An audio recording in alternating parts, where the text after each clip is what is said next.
Hello, welcome everybody. I'm seeing that some people are still joining. We have already participants watching this webinar, so we welcome everybody. The first thing that I wanted to know is that you can see we have interpretation for this event. So if you see at the bottom of the screen, of the Zoom screen, you will see a button that says interpretation. So there, if you click that, you can switch from English to Spanish. And now I'm going to say this in Spanish as well, just for our Spanish speakers to also understand this. So, bienvenidos todas las personas a este evento. Ya estamos comenzando y estamos esperando que otras personas se están conectando en este momento.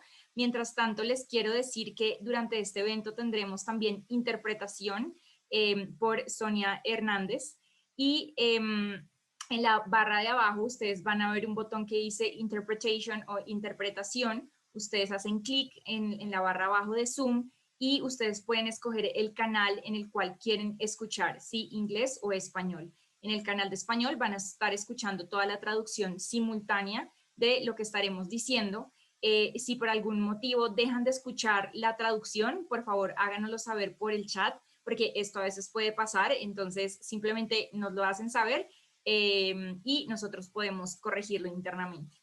Ahora voy a cambiar a inglés y así Sonia también ya puede empezar la interpretación a español. Welcome everybody to the Permanent Youth Forum, Rethinking Democracies in the 21st Century.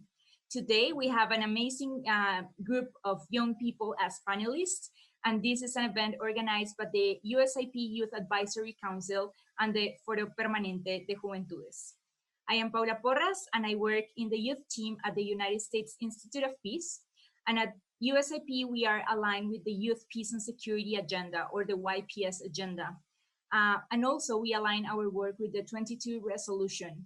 And if you don't know about this resolution, for all of the youth that it's working in peace building, it's important that all of you know this YPS agenda for all of us be aligned to achieve a greater goal. And in this resolution, it stops seeing youth. This resolution was launched in 2015, and in this resolution, they decided that they stopped seeing the youth as victim or perpetrators, and instead putting youth at the center of the peace building efforts. There is still a lot to do for youth to have meaningful inclusion, and at the different stages of the conflict and the peace cycles. That said, there are a lot of amazing people like the panelists that we have today that are young people around the world that they're working to have peace building efforts and to make changes in their communities and also across the globe. Because we are tired of the war, but we also believe in the changes. So thank you for all the people that are doing this amazing work, and also to our panelists that are on the field and in the different levels, putting themselves together. Sometimes their lives are at risk as well.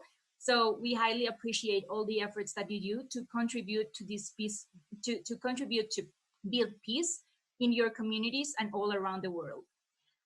Today, our panelists are fellows of the Generation Change Fellows program. That it's a program at USIP which aims to strengthen the capacities of youth leaders across the world that are building peace and contributing in change in their communities. The Generation Change Fellows facilitate a peer-to-peer learning to support youth through a peace building a community of young leaders that value that, and we want that the voices of youth leaders are elevated and valued as positive agents of change and as an experts. And because we have a lot of expertise here in this room, this is why this conversation is so relevant. We have people from different parts around the world, from Latin America to Africa, to different places as well. So I'm going to welcome Michelle Bernier from Venezuela, that she is going to introduce this amazing group of panelists. Back to you, Michelle. Thank you, Paula. Thank you everyone for attending this webinar today from Foro Permanente de Juventudes, the Youth Advisory Council of the United States of Peace. We are very excited about this activity and for being pioneers on this topic and having Joe talking about democracies and political transitions. As Paula says, we have an amazing international expert panels, an expert panel today. First, I'm going to introduce to Sebastián Huerta. He's from Colombia and he's the founder of Origin Path. Also, we have Elizabeth Achu. She's from South Sudan, but she also lives in Sudan, and she's an economist and a researcher. I admire her so much. Then we have Kandan Danish from Afghanistan. She's a country director of the International Youth Alliance for Peace. And finally, but not less important, we have Sofia Santin from Venezuela, project coordinator of Foro Permanente de Juventudes. I also want to introduce myself. I know Paula already said my name. I am Michelle Bernier.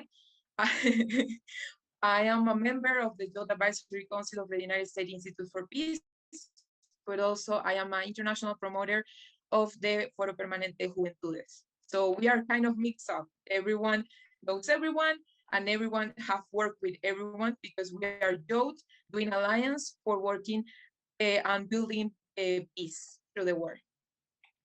Then we're gonna start with our panel today. I'm gonna ask some questions. Don't worry, they are not difficult.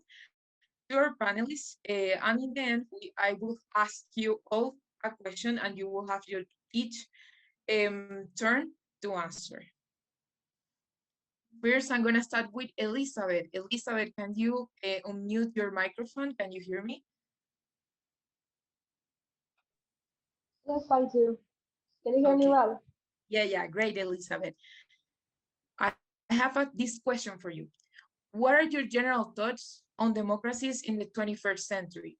What are your observings and what makes you concerned? All right. Thank you very much for the opportunity to contribute here today.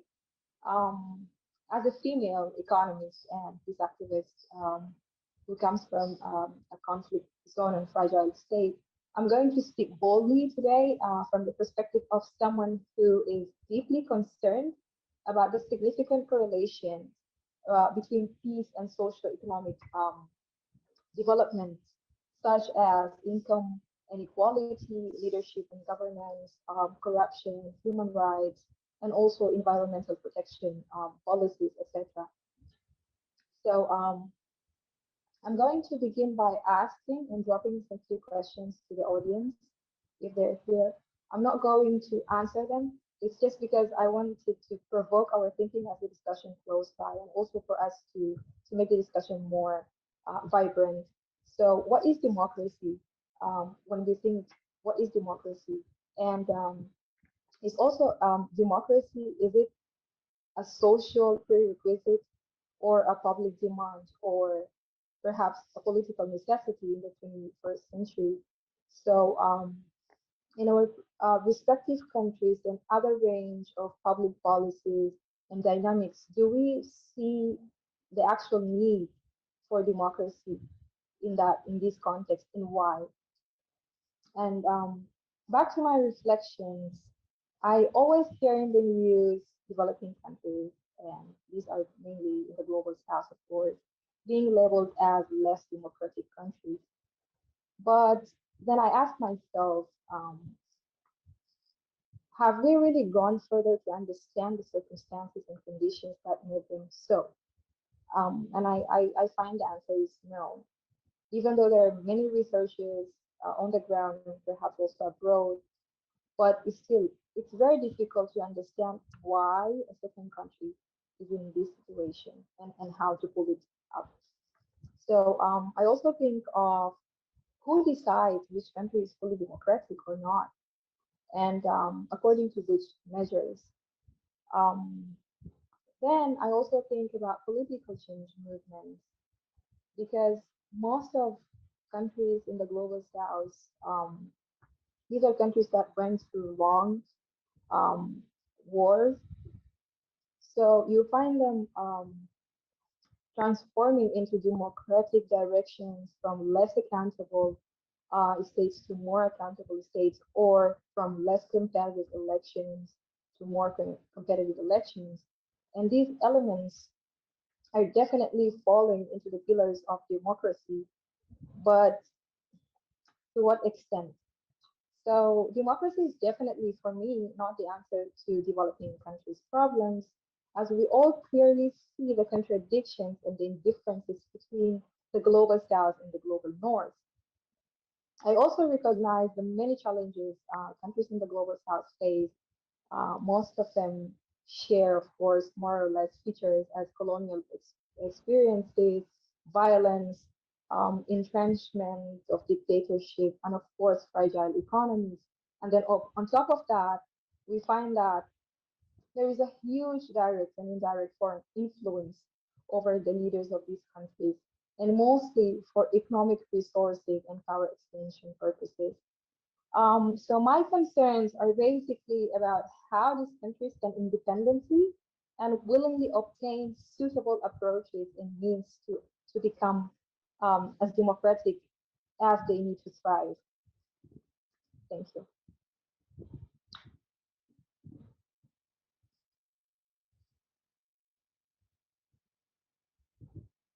Curiosity on some participants, you can leave it on the Q&A box, and we will answer at the end. But your answer has to do a lot with Sophia questions. And Sophia, I will ask you to turn on your microphone. Yes, hello. Hi, Sophia.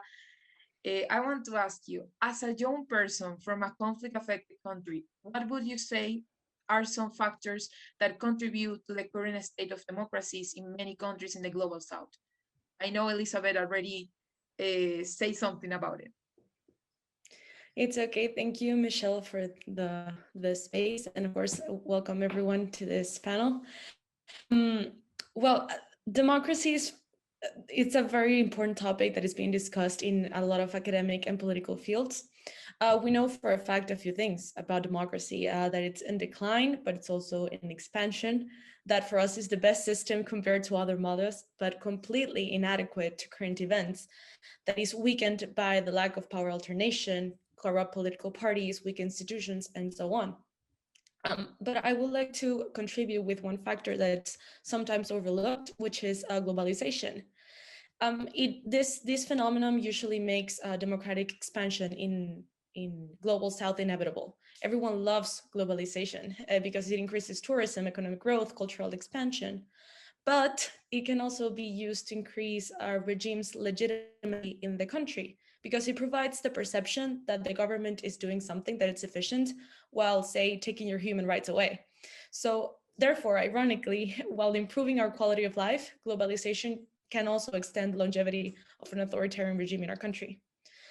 Freedom House, the think tank, reports that there are many democratic states with anti-democratic governments, such as Thailand's authoritarian democracy, mainly because the attack on democracy nowadays due to globalization is internal. Everything happens inside our walls.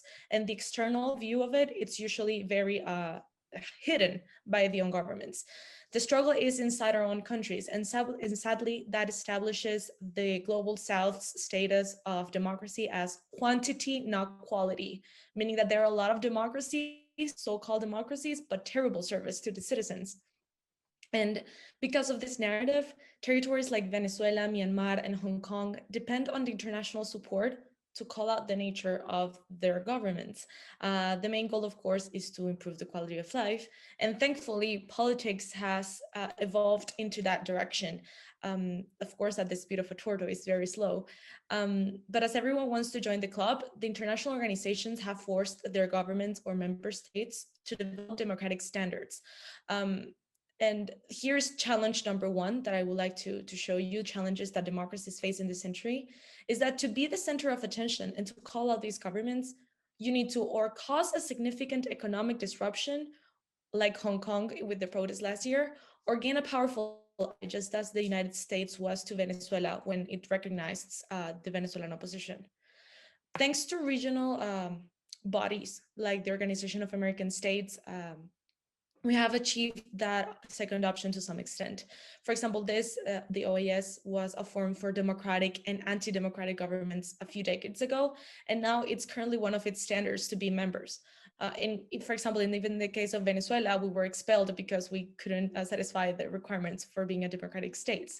And also not only in Latin America, in the rest of the global south with the Organization of the African Union, they're currently working on a human rights code, which is unprecedented on the region.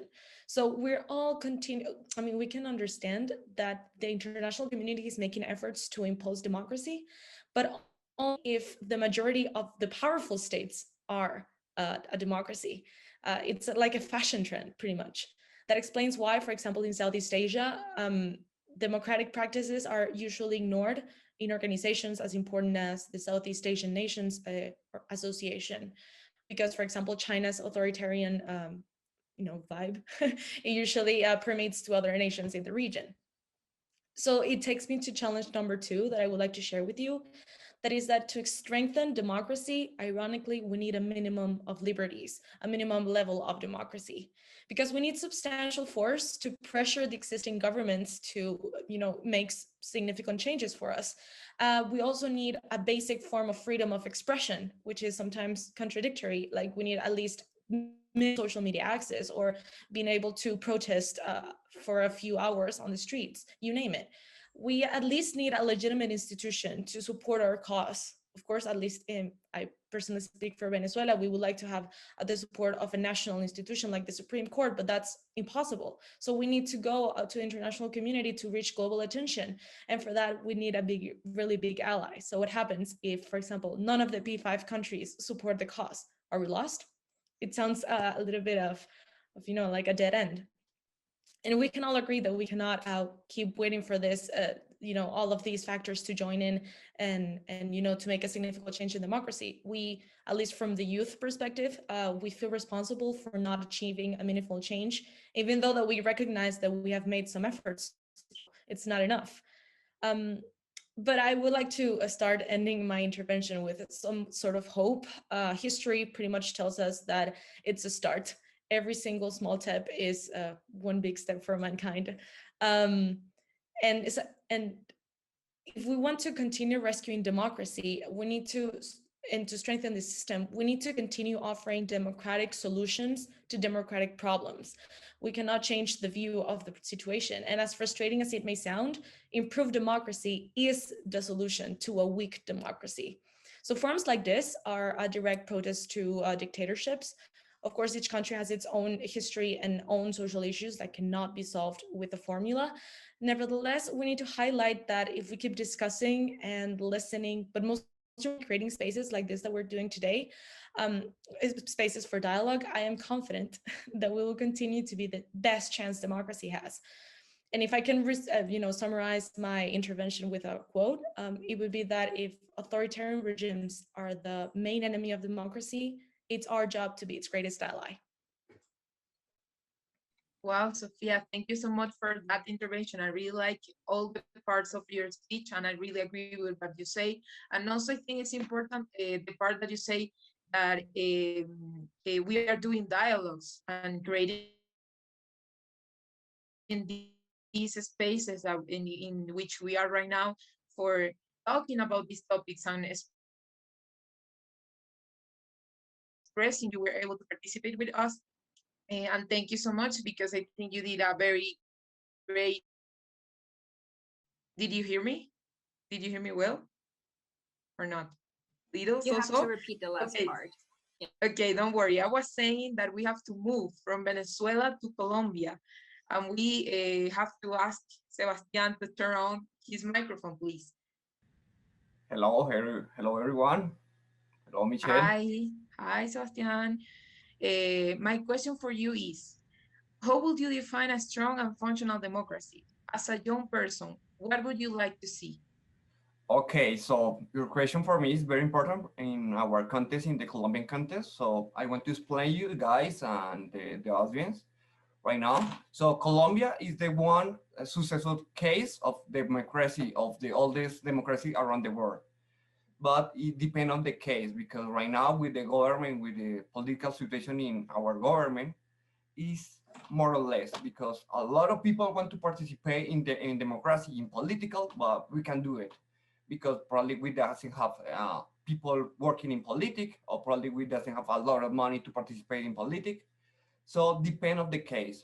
But in my own case, I say, yeah, we are a stable democracy, but we need to continue to do these things for the next political situation, for the next political candidate. So for me as a young leader, I want to see more young participation. I am very inspired for the young leaders in Colombia. I think, well, in this week I was meeting with young leaders in Colombia. It's a networking. It's called Red Colombian. It's supported by a German NGO. But in Red Colombian, we have a lot of young people, a lot of young leaders are participating right now in political as a young major or a government.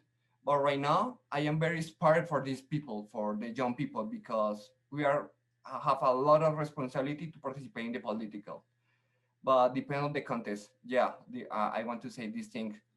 Another one to say, probably on this week, the next week in the Colombia situation, we want to move it forward to a national streak, because right now our government want to create the tax reform for for the situation in Colombia, for the economical situation.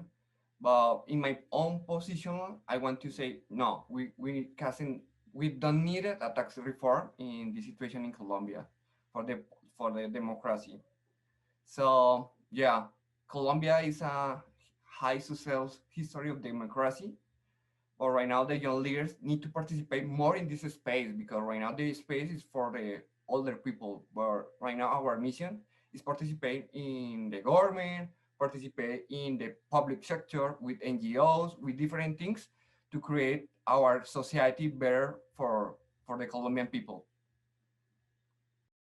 Sebastian, I find very interesting what you say about that Joe doesn't need a tax reform, because then we are talking about that the government is not, and I mean, I think this is something that we have in common. In our countries, the government is not thinking as people that wants to participate, engagement with political transitions, political process in their countries. I kind of see that everyone is kind of frozen.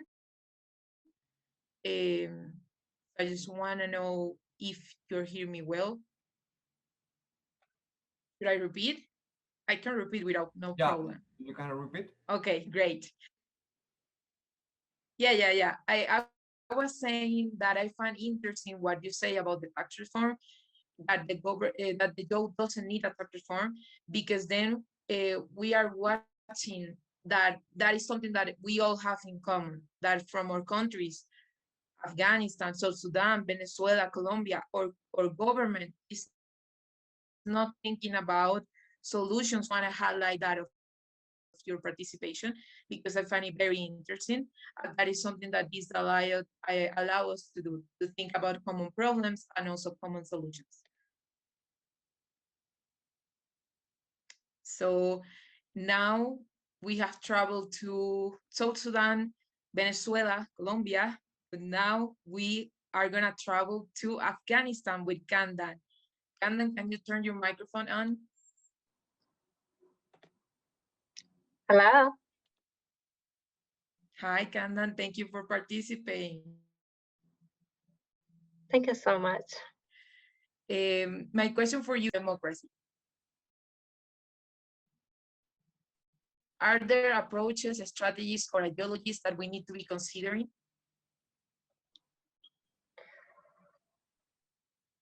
Do you hear me, everyone, clearly?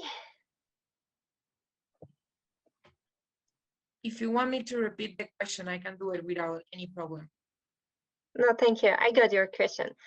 Thank you so much for giving me the opportunity to provide my insight on how we can rethink the concept of democracy. If there are approach or ideology to consider.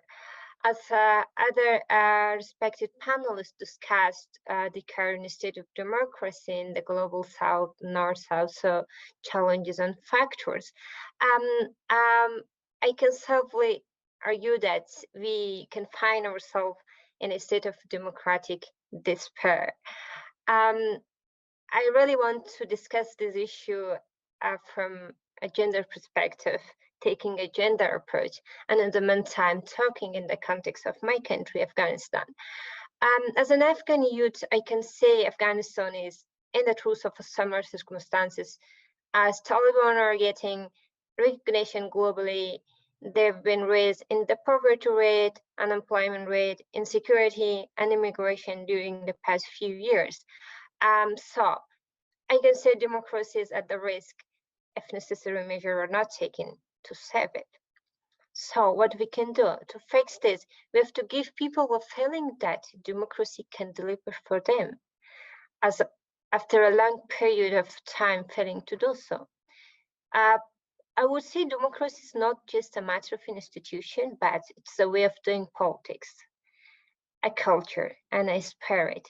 However, I can see the current state of the culture, democratic culture, and the spirit is nasty. Therefore, a return to civility is really required.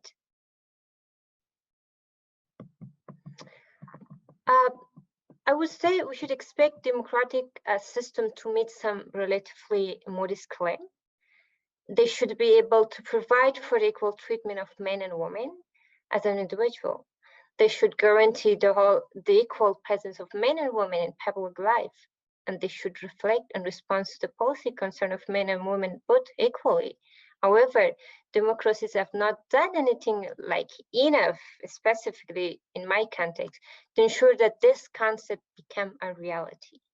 The sexual abuse and harassment of women, for example, is widespread, but it also in the meantime continues to be accepted as it is. Similarly, women are not equally represented in public life in any democratic country, including in the global south, including Afghanistan. In terms of policy process, women are still mainly treated as outsider and as a political minority, despite the fact that they're being demographically in the majority.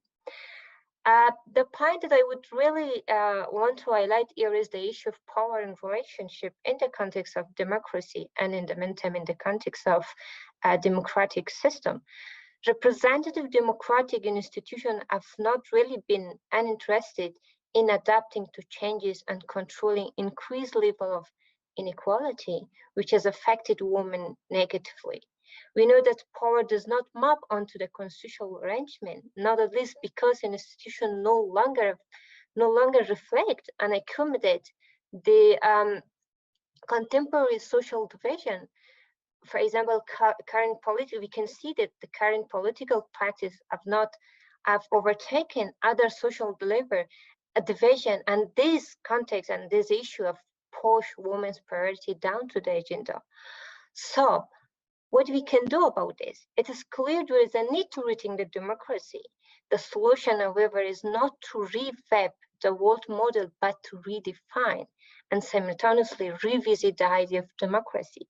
We need to do so in a way that it fosters equality, freedom, in a sense that ordinary citizens have a greater influence on politics, which the liberal representative version of democracy have failed to deliver that. So we need fundamental change that almost seems to be beyond the reaction of the reach of political action. We must continue to promote the inclusion of women and to understand that institutional reform is essential. We have to find a way to empower local communities and re-engage citizens at the local level. In the meantime, we need civil society to come out and stand by, and for the people.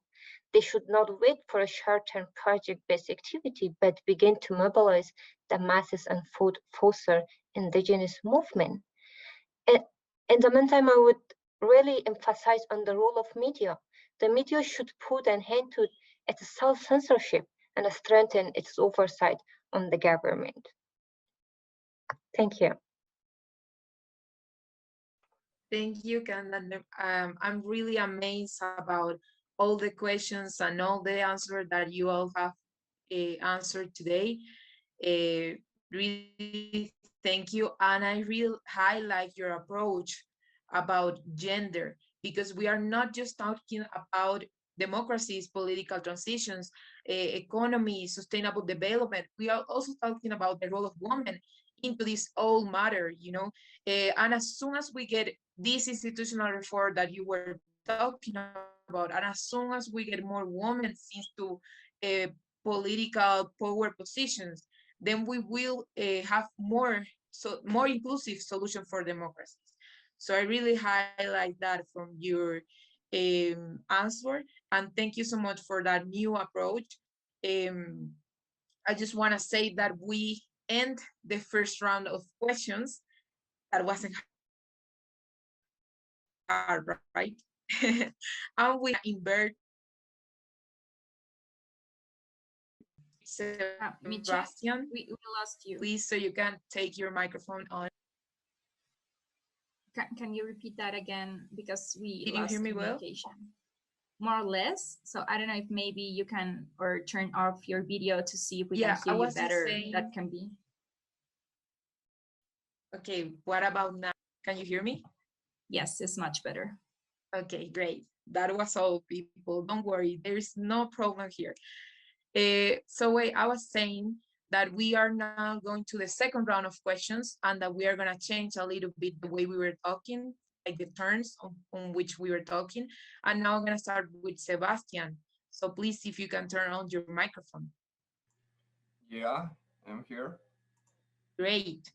So Sebastian, what are some strategies to promote democratic values in vulnerable communities in the global south? Okay, yeah, I like this question because probably promote democratic values is by ourselves for our ideas. So probably connect with the government, probably connect with the people, connect with our communities. But probably I want to share three punctual strategies. The first one, political for the young people. Young people participate in this democratic values. The second one, promoting the SDGs, promoting the Sustainable Development Goals. For me, it's very important to participate and promoting these things in the democratic value. Like, for example, Panama. Panama is the most successful case promoting the SDGs in the government. In June, from 2017, in Panama, all the month of June is the month of the SDGs. So government talking about SDGs, NGOs talking about the SDGs. So for me, it's very important to participate and promote these things on the global south. And the third one, or the last one, is create partnership with public and private sector for development. It's a theory from one friend from me, is Jorge Nowalski from Costa Rica, and he developed this theory. It's an interesting theory to create partnership with public sector, with private sector, and NGOs for developing things in our countries. So this model for me is very interesting for my thesis and for my life, for my political situation here in Colombia, because if my dream is participate in political here in Colombia, like a senator or represent of or representante la cámara. I forgot to say in English, but I want to participate in political. So for me, it's very interesting to promote this democratic value, creating partnership for the goals. Because you want to create a global campaign, I want to create a political campaign. These things is very important to share. Another one theory is important to share is the Concordia Summit model. It's creating partnership for social impact. It's creating a summit around the world, summit in Colombia, summit in USA, but create partnership with the public sector, with NGOs, with government, and create dialogues to talking about democracy. These are interesting theory strategies to promote democracies and values. And another important point of view is the vulnerable communities. In the case in Colombia, the vulnerable communities is far away from Bogota. I am living right now in Bogota, but I want to say we have two Colombia. The Colombia when I living in the cities, another Colombia that is far away. vulnerable communities.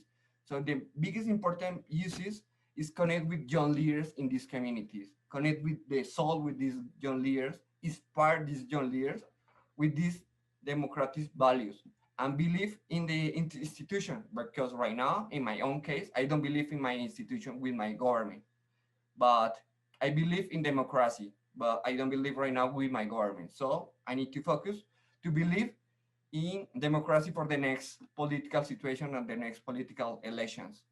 And that's it. Yeah, probably this is the strategies I want to share to you guys. Thank you, Sebastian, for sharing what has worked with for you. I also find interesting that disconnect with your last question, like what is democracy? What is the democracy that you would like to see? And then you answering here again and connect the two questions that were in two different rounds with a general message that we want to spread to those people that are watching us right now. So thank you so much.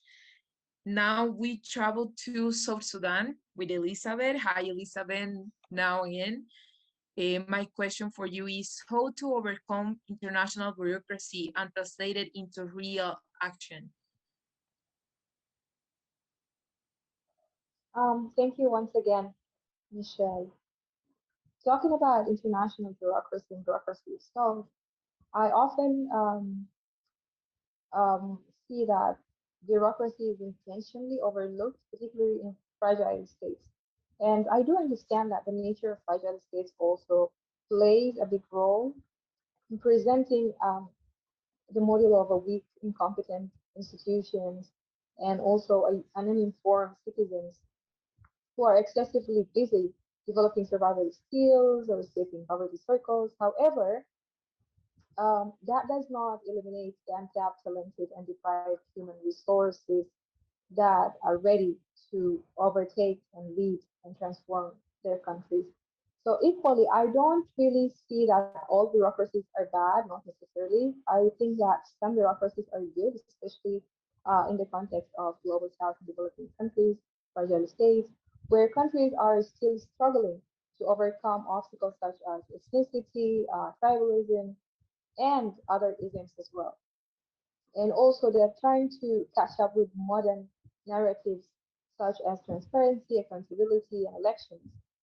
Therefore, I think some of these bureaucratical characteristics are relatively needed to, for these countries to govern more effectively or effectively to the least and slowly attain democracy within themselves. So mainly, I feel like not every element in the bureaucracy is also good, but I'm going to just mention a few, such as clear hierarchy, specialization, division of labor, a set of formal rules. These are clearly, at least to me, for someone who worked in the private sector and also in government, I think these are um, so essential for citizens and for institutions to begin to understand and normalize and adapt how to work in a democratic and equal and a respectful environment.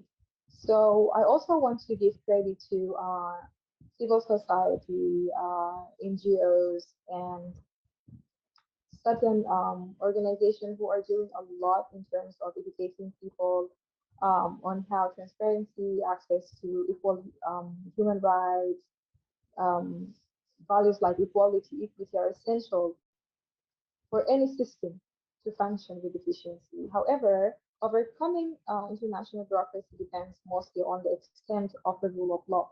And I want to stress um, the word rule of law and underline it because of three main points. There are more, but I'm just going to mention three. Because of the very tight relationship that it has with democracy to thrive anywhere, not just in the global south. So I don't see democracy functioning without the rule of law because basically they complement each other. Democracy focuses on the society um, to to decide and determine who hold power through fair and free election and also exercising the right to suffrage. Whereas the rule of law is more concerned of how these political powers are being exercised and implemented. So it's quite challenging to have democracy without law, basically. And also the second point is the rule of law. Whenever it's exercised, laws are established on the basis of human rights, equality, non-discrimination, and that sets a conducive, the least to say, conducive environment for attaining and measuring political equality, and consequently, we get there to democracy. Finally, I believe that without a functional, independent judiciary and clear separation of powers, there are no checks and balances that democracy cannot thrive. These are the few things that I thought might help us to overcome international bureaucracy and put them into action. Thank you.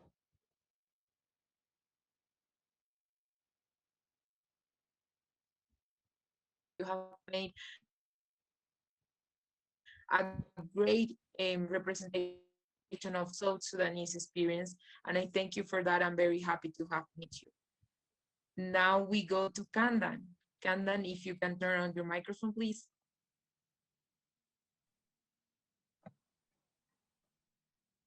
Thank you, Michelle.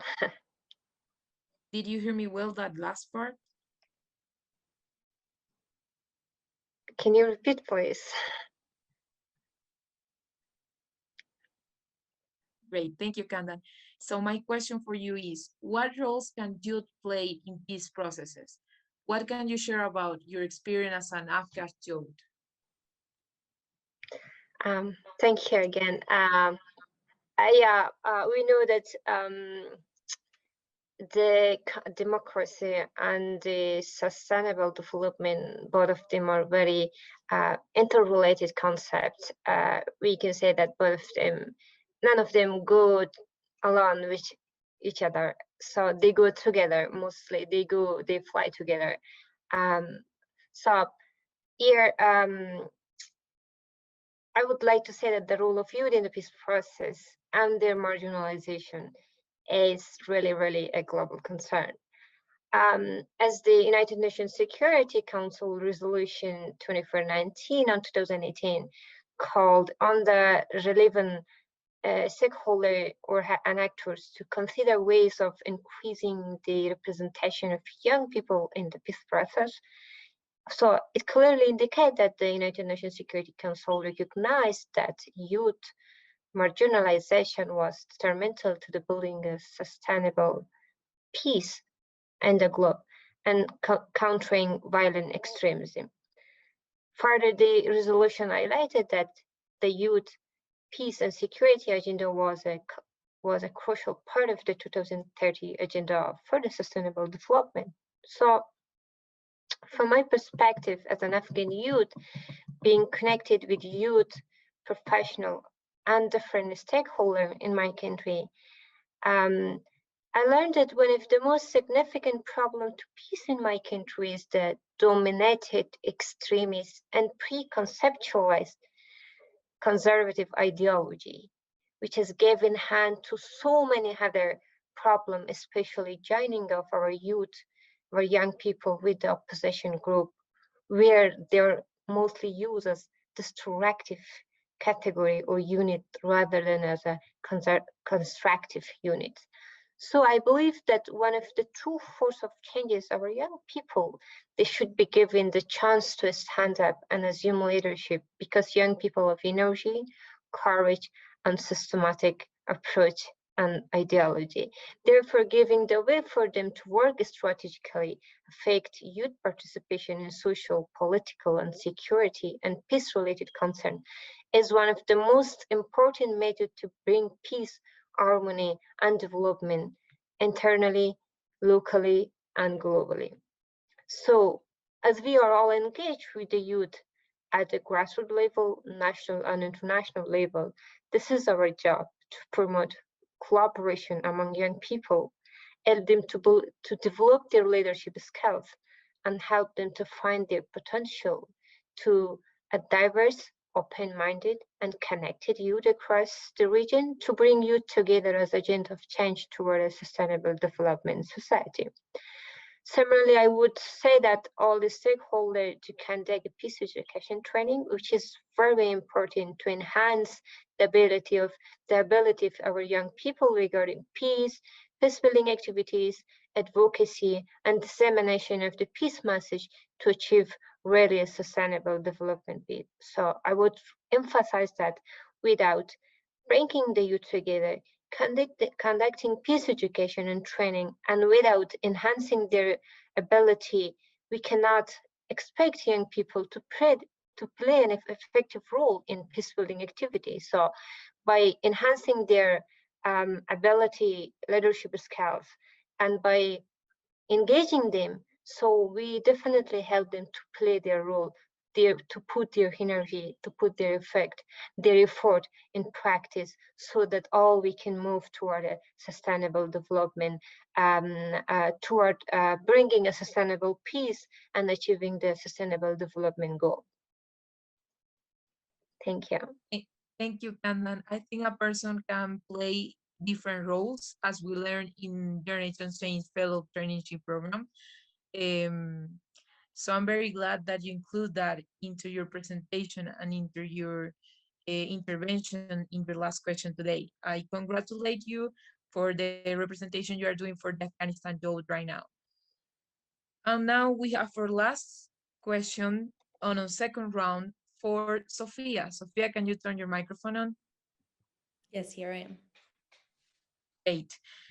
Sophia, how can we highlight your role in peace construction in weak democracies, especially in those where those are targeted and persecuted?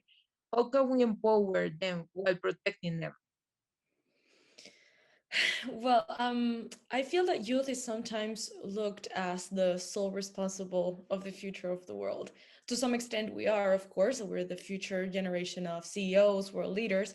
But I think that we can link this situation to the question of then why do we have so little representation in the decision making? The lack, well, I personally give the credit to the lack of authority alternation, not only in the executive branch presidencies, but also in national assemblies and especially in political parties. The same generation of lawmakers that have been making the decisions for far too long make the reforms and the processes obsolete. And even refusing to alternate power, say by changing the constitution or redirecting the citizens' attention of a national election, is actually one of the main obstacles that youths face while creating peace processes. I mentioned that one of the democratic basic activities is our elections, and we are usually as a youth excluded except while we're voting. Ironically, in Latin America, we have the highest level of election participation in the world with an average of 67% of participation. But alarmingly, the dissatisfaction with democracy have increased 22%, because it's not that we don't like democracy, it's that we don't feel that it's the best platform for us to grow. And it's because there is no alternation, there's no rotation. We need to wait until we're 45 years old, which we're no longer considered youth, to have a position of power. So if we add this to the fact that, well, according to the Interparliamentary Union, only 2% of the world's youth are MPs, meaning congressmen or congresswomen, then it's clear that youth is nowhere to be seen in the decision process making arena. We need to push for higher involvement in the process, and not just as an assistant or an intern in an organization, but actually being a representative. And I would like to join this idea with what was previously mentioned, that explains why most NGOs and startups are youth-led, because it's the only institution that we have left that we can actually make a significant and direct change in the community by working with different actors, promoting human rights, satisfying needs, participating in peace processes.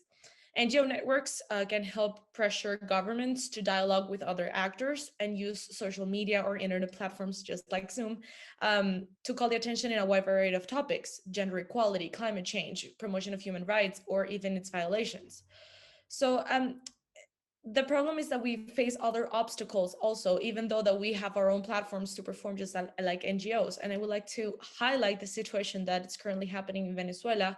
Currently, Maduro's regime is persecuting NGOs and other nonprofits by arresting its members, crashing its premises, threatening their families, and even created a ruling that forces NGOs to register in a platform that they have so they can be supervise their activities, social movements, a list of donors, personnel, etc.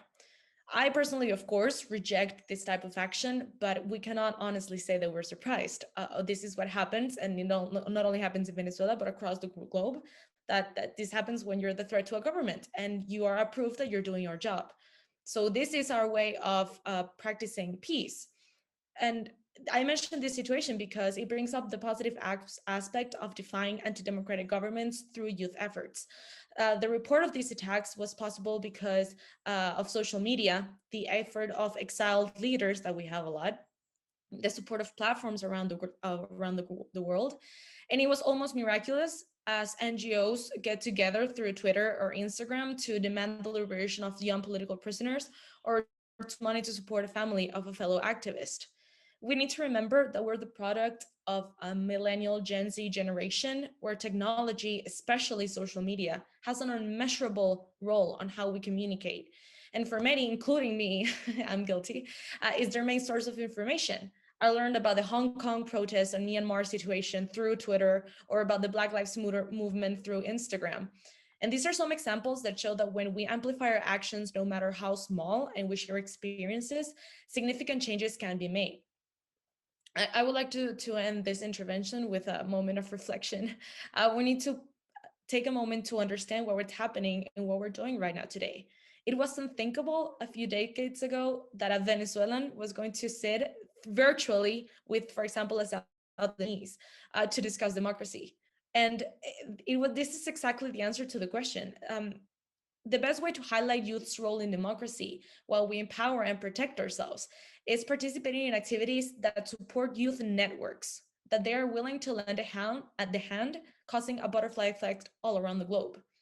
This is the main tool that we can do, is to create an unbreakable, safe, a global change of change makers that we're defying the anti-democratic governments every day. Thank you, Sophia. I agree with you. I think everything that we do affects someone in another part of the world. That's a butterfly effect, what you already said. But I also think, as you say, youth have walked a difficult road, but we want more.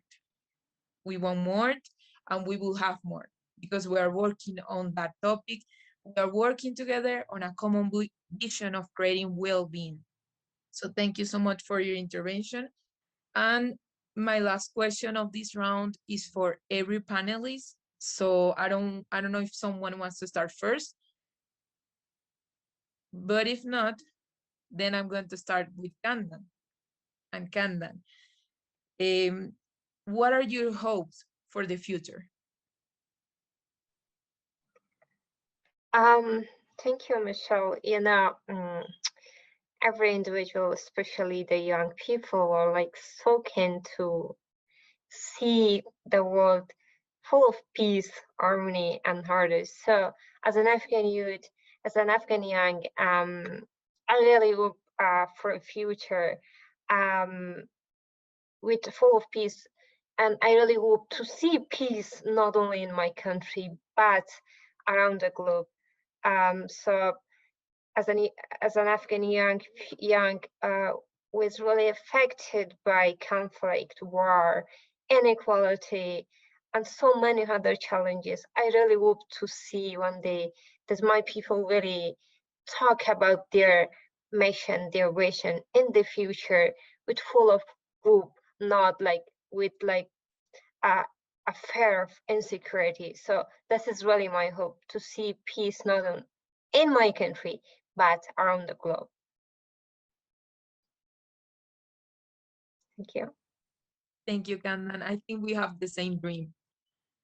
Now, Sebastian. Sebastian, what are your hopes for the future? From the young leaders, from the young leaders for the peace, for our soul, for the human beings.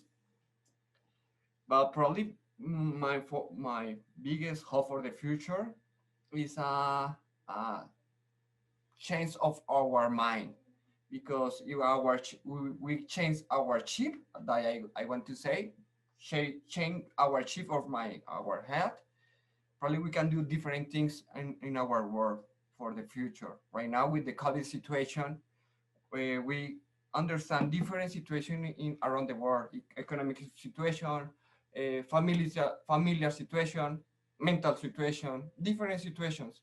But right now we need to understand this situation to develop something in ourselves to create something different for the future, for the hope.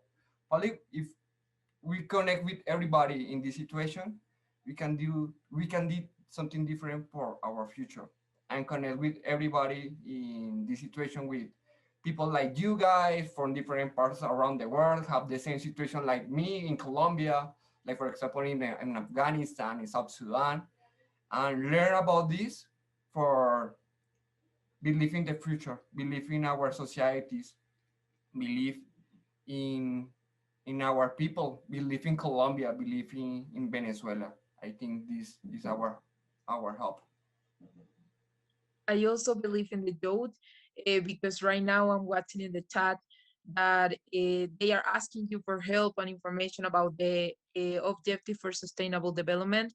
When I see people trying to participate, even though it's a webinar Zoom, I believe in youth too. Then Elizabeth, what are your hopes for the future? I have curiosity.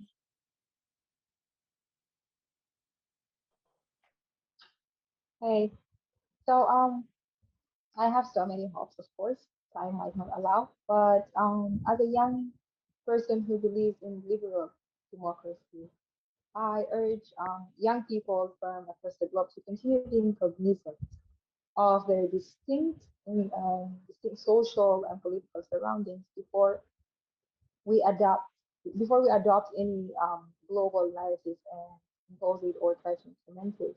I think it's very important for us to understand our history and where we came from, and constantly revise how we want to transform our societies and the best ways we can implement that. The global south has a very distinct political and social structure. And just like the way democracy in the West presented, to a larger extent, of course, a transparent and accountable and efficient government models, modern democracy theoretically and empirically has proven to have shortcomings. In developing countries context, and I speak about South Sudan particularly, we lack most of the pillars that make modern democracy thrive. And that is obviously because of the complexity of our historical, cultural, and societal political structures. So ethnicity, you find that ethnicity and tribes have the most loyalty.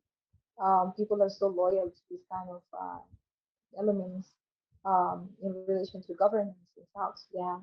You find elements like illiteracy and patriarchy are deeply dominating and rooted within the culture and the society.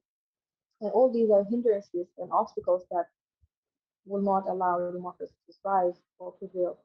So finally, I truly hope that developing countries, due to its fragility conditions, get to understand the significance of owning their own decisions, owning their decisions and actions, and being fully responsible of their states and citizens. We must also define what democracy is according to our own values, into our own conditions, and then set suitable standards and approaches that can help us thrive. The reason I'm so much focusing on this issue of state fragility, because the state fragility limits and obstructs the realization of supremacy of law and provides an excellent breeding ground for poor governance and weak institutions to thrive. Therefore, in return, it hinders the rule of law, of course, and that creates more fragility and vicious cycles. And you have South Sudan, you all follow the news. is an excellent example of a country that is stuck in this vicious cycle. So you find that it will take us institutional, constitutional, and judicial reforms that will take many, many years to get things better back to track. Thank you. Thank you, Elizabeth, for all your participations and interventions through this webinar. Now, Sophia, what are your hopes for the future? Well, of course, I agree with every single hope and dream that previous panelists have mentioned before. I do hope that we can continue to see the unsurmountable effort young activists do to participate and to be involved as I see today. I am in a different group chat in WhatsApp, and they're all trying to fight the internet connection issues, and they're still making the efforts to try to listen to different panelists from all over the world. I personally work in the Permanent Youth Forum, Foro Permanente de Juventudes in Venezuela, and I have seen the most inspiring stories about how the activists try to participate in the program. And even though they have power blackouts, COVID-related setbacks, and even political persecutions, they still fulfill their training, meaning that there's not only my hope, but my hope relies on them because there will be future activists and, as I mentioned before, world leaders. I personally hope to continue participating in these events, not necessarily as a panelist, but also as an audience, just like you are right now. I would like to listen to people, especially listen to thoughts and perspectives on different issues. It can expand, as Sebastian mentioned, my mindset. And I want to continue being inspired by all of you. I do have faith that better times will come, not only in Venezuela, of course, but around the globe, in each and every single one of our countries. And it won't be a difficult thing to do if I am, if I am being honest, because many of you, you could be sleeping today, or you could be hanging out with your friends today, but you decided to log into the Zoom to meet some strangers to discuss something that affects all of us. And I do think, and I really hope that if we continue to being informed, connecting with others, and striving to create a small change, starting with ourselves and in our communities, we can become better people and actually achieve that democracy that we want.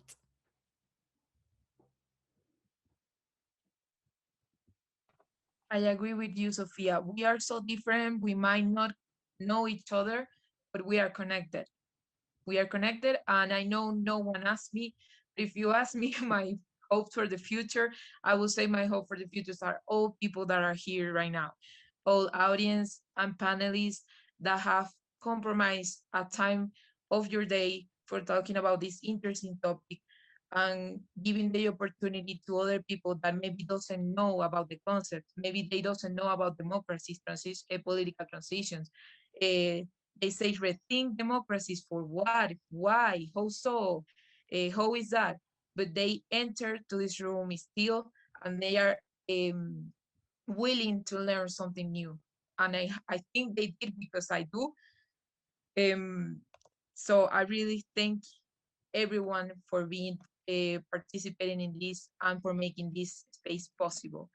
I know that I already did so much questions that we have 2 rounds full of questions for everybody, and you might have been tired, but we still have some questions in the Q&A box, so I'm gonna just spread it to the panelists, and we can give answers to the curiosity of the public. I know Sebastian helped me a lot answering some of them, but that's right, don't worry. So I'm gonna start matching the questions with the panelists that I think would the best fit to answer that, okay? So first we have a question from Roa Andres. And Sophia, he asked, what do you think of the new vision of digital democracy? The new vision of digital democracy. Of course, we are entering, as I mentioned before, a new era of technology, and sometimes we don't even know the benefits or even their disadvantages until a few decades have passed, just as we're encountering problems with data privacy with Facebook and social media itself.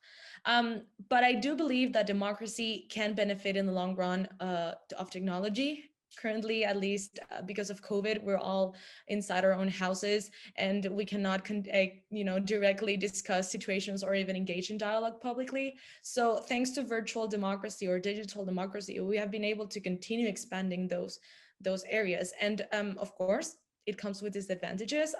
It's a, as we say in Spanish, un arma de doble filo.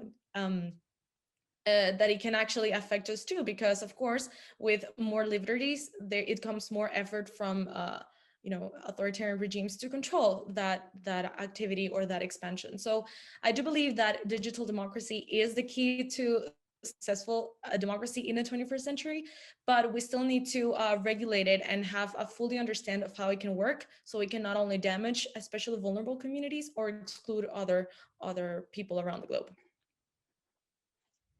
Thank you, Sophia. I agree with you. I think technology is not bad. It might be people who use technology in a bad way. So we don't have to be afraid of improving and using new tools for getting new solutions. The next question is for Elizabeth. Why did you like your career? I love this question because it has nothing to do with democracies, but it's about curiosity itself, about our panelists and the young leaders that are with us today. Okay. My career is, like you mentioned to everyone, I'm going to mention again, I'm an economist. And by default, I became a researcher. So economics is a very, it's not like a rocket science. It's something that we live every day. It has a lot to do with social, cultural, and political behaviors and norms and everything. So it's very dynamic, actually. And I like it because it gives me it gives me the opportunity to like to know and also to participate in political forums, in social forums. It gives me that element of being like a joker, you know. So you're well known in many things, and you're also um I just like it. I like, for example, I know this is out of, like it's off point, but I am an ex-banker. So I also studied the statistics. So you find that I am fit as a banker, as an accountant, as a logistic officer, as a researcher, as so many things, as a diplomat, you know, program manager. I like it. It gives me freedom. So yeah. I understand your feeling. I feel the same way when I decided to study law. I feel freedom. That's the way I will describe it. Thank you.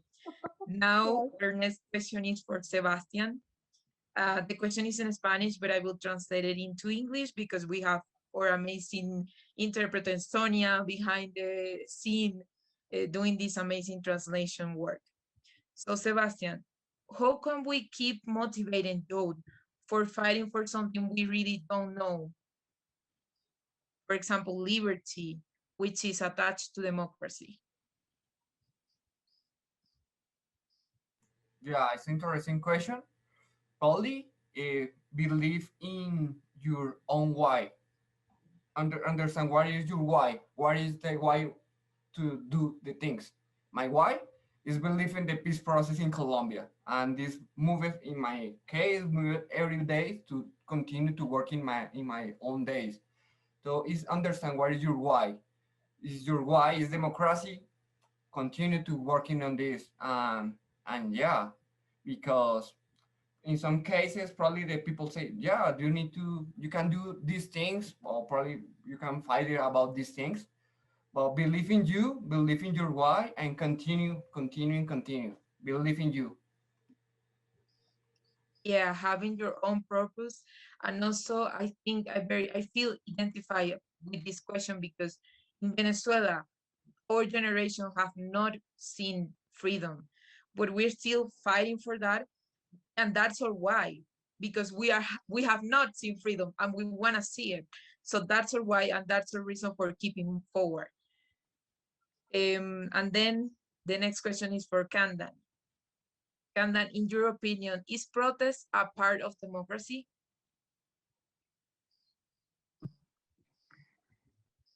Um, Thank you so much for the beautiful question. I would say it depends, but as we all know, by definition of the democracy itself is for the acceptance of opposition, different thoughts, and diversity, you know. But as we know, the practice itself is the exercise of the right to freedom of speech, but this right has its own limitation, even if we talk in the concept of democracy, because we can exercise this right to the extent that we should not undermine the rights of other people, the national security issues. So it means that it is part of democracy because it is our rights, you know, like parties is exercising the right of freedom to speech, but talking in the concept of democracy, we should consider that it should be purposeful, it should not undermine the right of other people, and the meantime, it should not undermine the national security. Thank you, Kandan. Thank you. Our next question is for Elizabeth, and it's a very large question. I think this is difficult. This is more difficult than the ones that we're doing. But our audience is strict. They are curious and they want to know. So, Elizabeth, polarizing politics is a really common practice nowadays. This affects not only political issues, but also economy and even society, getting the later one into the complex and unnecessary ideological fight. Concretely, polarization is the main current enemy of democracy. So how do you consider we can face this concerning situation? Is there any solution that you are thinking in? What could be the role of youth in this fight against political polarization? The role of, can you read the question? Yeah. How do I the see the question- role of? Yeah. The question is, what is the role of youth in this fight against political polarization? Youth? You mean young people? Yeah. Yes, young people. Oh, there is a huge role of young people. We are already taking the lead. We are doing so much that first of all, I believe that we're so privileged to have access to all these opportunities and means that we can connect and think and access to information and strategize and even do things on the ground. I think these are basic things that our parents and grandparents lacked in the previous century.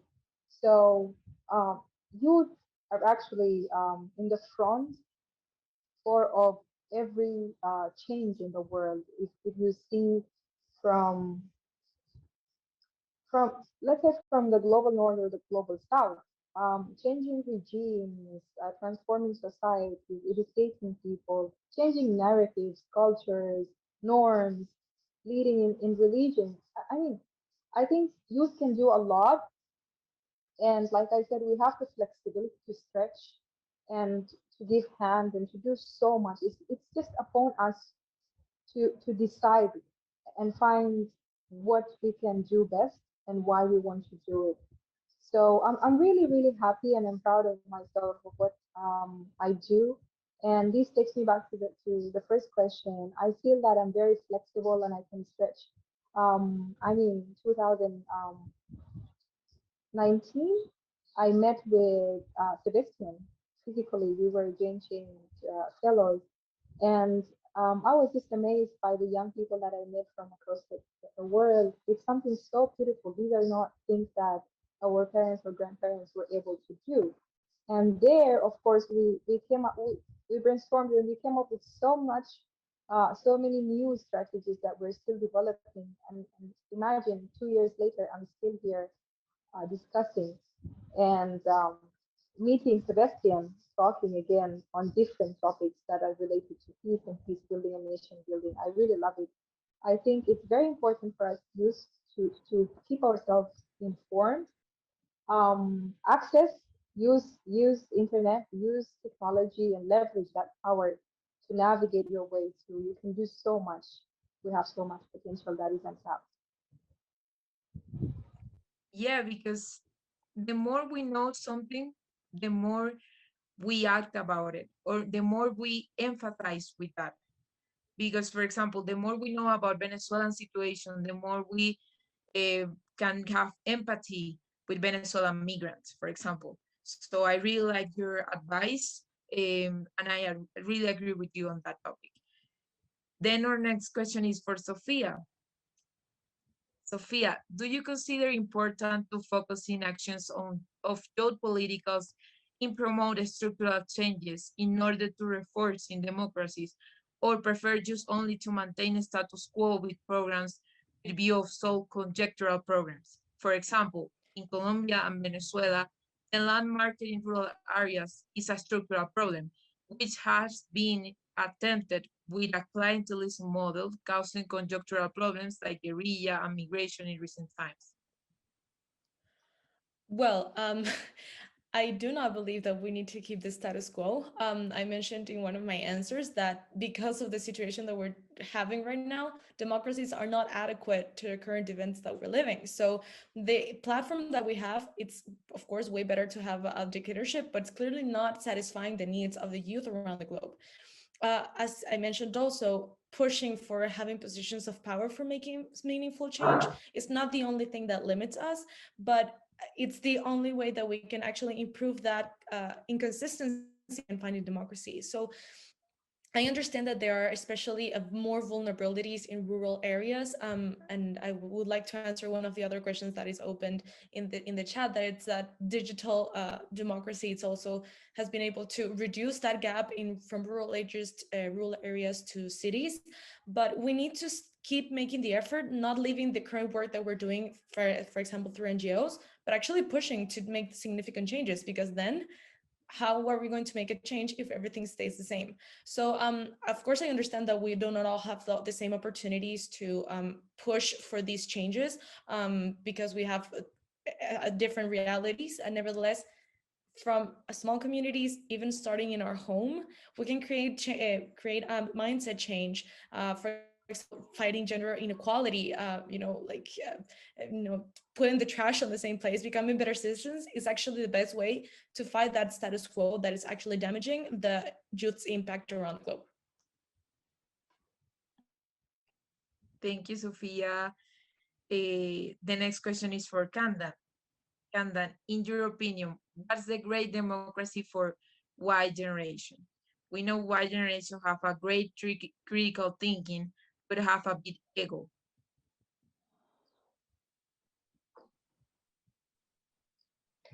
Thank you so much again for the question. Yeah, this is a really, really an important question. We can see a gap between the ages, people, young people and older people, and their satisfaction and perspective towards democracy. But in the meantime, we can see as the question raised that the young people are have a big ego.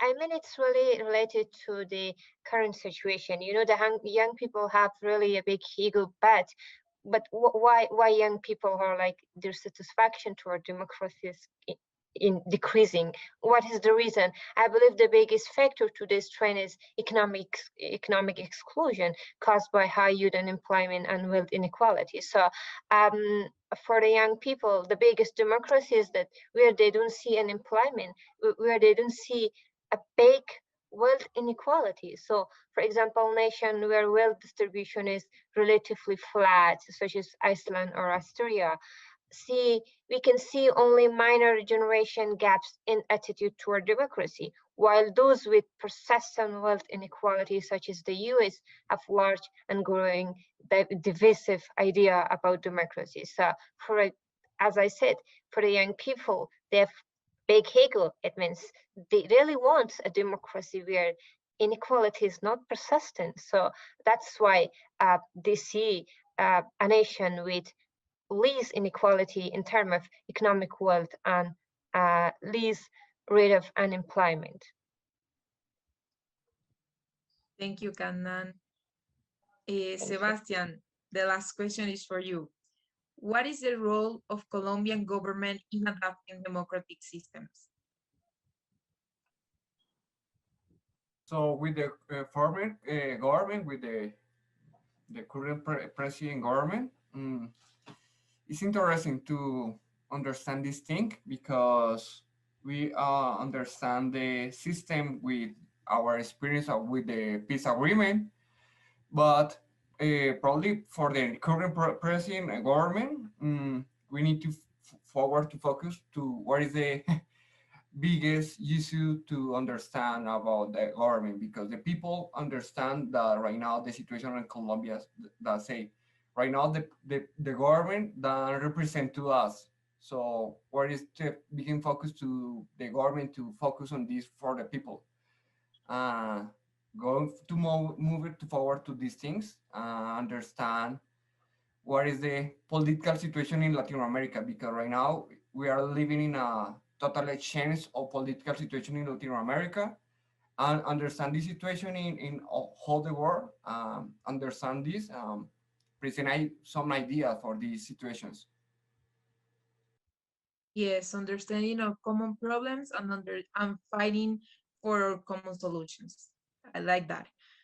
We have finished the Q&A round. Congratulations, you have survived to the first round, second round, and Q&A round of questions from all people that is a lot of curious and have a lot of expectations on your answer, because your answer right now are the guide for these people, this audience that we have right now. Thank you so much for all of you for participating in this, for accepting the invitation, for answering an email on someone you didn't know, sending your profile picture and working this together, for taking out this event. And also thank you, Foro Permanente de Juventudes, the Youth Advisory Council of USIP, that is doing all the efforts for making this day possible. Thank you so much for all to do the connections. And right now I give back to Paula, who is going to give the recommendations and closing remarks. Thank you, and thank you, Candan, Sophia, Elizabeth, and Sebastian, and Michelle, you for moderating this panel. One thing that I wanna mention before we close is that it is important to notice that these opinions and thoughts are from the panelists, and this not necessarily represents USIP's vision or thoughts, as we are a non-partisan institution. So this is an open space where everybody can say their thoughts, but just to clarify that this is not the vision of necessarily the vision of USIP. So thank you all for giving your thoughts. I just want to mention the few final remarks that I wanted to highlight for our panelists' thoughts is that we began this discussion with talking, and Elizabeth talking about the challenges and that recognizing that the challenges between the global, like the south part and the north, are completely different, and the global south, we need to think a little bit different because we have different challenges, like putting us away from colonialism and other practices, and that we need first, like that, to think the independence, and we need to think and we need to rethink power structures as well. Sophia also mentioned about that we need to strengthen democracy, but when we're doing that, and we need a minimum of liberties that we need to have, like for example social media, how we are able to express ourselves, but that's sometimes is tricky because our institutions sometimes are not legitimate and they don't allow that space to do that. But then something that Sophia mentioned that I really want to emphasize is that if we want democracy, we then need to propose democratic solutions as well. So this is something that I want you all to think as well, because democracy begins with us. As Candan was mentioning, democracy also, like it's a culture, it's something that it's in us, and we are all in this together. So democracy is built with people, and we are all people together. And Sebastian was also mentioning about how there have been some improvements in youth participation, and that we need to keep participating in this space, in our political spaces as well, because youth have an important role, as youth have been in the center of the conflict at many times. And finally, Kandan, I want to highlight your approach about rethinking democracies as well with a gender approach. If we want to have a true democracy, as Sophia was mentioning about liberties, we need to have the same liberties and the same equalities and same opportunities for either women or men as well. So thank you very much. And the last thought that I wanted to mention to you and for, again, the attendees is that we need to think about our daily, how from our daily actions, we are also reinforcing these power institutions as well. So we need to constantly thinking about our interactions with others. If we are going to have democracies, actually to have everybody, like everybody's thought in the same thing, how are we actually connecting with other people in our daily basis? When you talk with someone that has a different vision that you have about politics, about gender, about religion, are you trying to fight that thought or you're trying to understand? So the invitation for all of you is to keep understanding the other. If your first impulse is just to say, like, wait, this is not this is not what I thought, try to stop a little bit and just try to ask questions, just to try to understand more. This is how we can build like a strong democracy. This is not the only answer, of course, but this is like a small step from our daily action, because democracy is not only for the big governments, for the big institutions, it begins with us. So thank you again all for you to join with us. I invite you to follow social networks of Foro Permanente de Juventudes. You can follow them in Instagram. It's .Foro Permanente J, I think that's the letter. And then also to follow USIP at USIPs. And thank you again, and thank you to all of our panelists, and Michelle for moderating as well this panel, and for the USIP Youth Advisory Council. Thank you all.